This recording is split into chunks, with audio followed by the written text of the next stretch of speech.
真没问题了？骨科赵医生还特意交代个注意事项：适当锻炼手部，避免提重物，避免剧烈运动。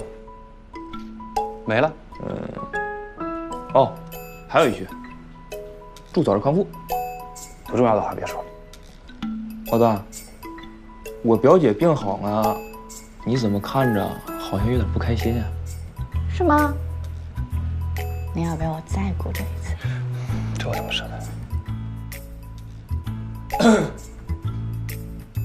所以今天还拆吗？拆。那谁拆啊？你们要是都忙的话，我来动手吧。哎，你慢点，轻点儿。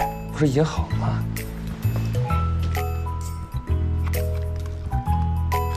你慢点，慢点。轻。谢谢表姐表姐夫，我先走一步。干嘛去？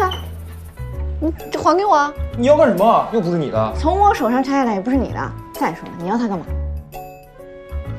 为医院的繁荣稳定做贡献。哎呀，这孩子脑子好像越来越不正常。他这个病容易治。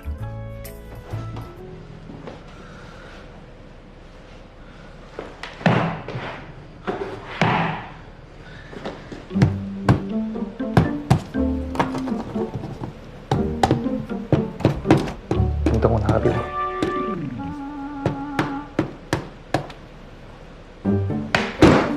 钟真，您干什么呢？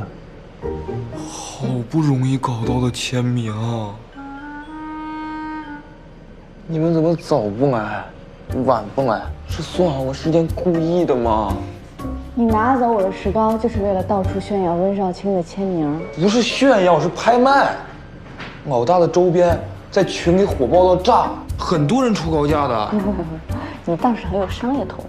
那是，谁让我是个奇才呢？钟真，你的手机用的不是9宫格吗？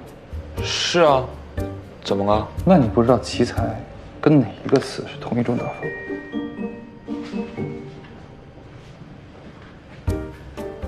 你不是请了半天假吗？给我走。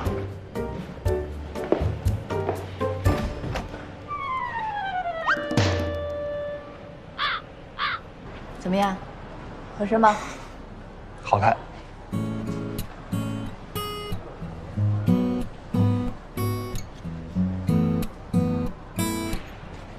怎么样？非常好看。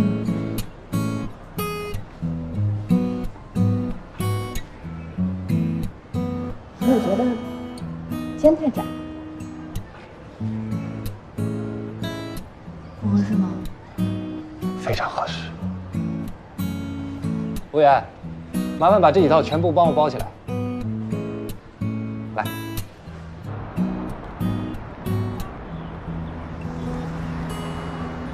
我帮你拿几个吧，你看你拎着累。你怎么能跟男人相处？拎包什么时候变成你的专属了？这是男朋友的专属。还记得我在国外念书的时候，有一次做实验，跟一个女孩分了一组。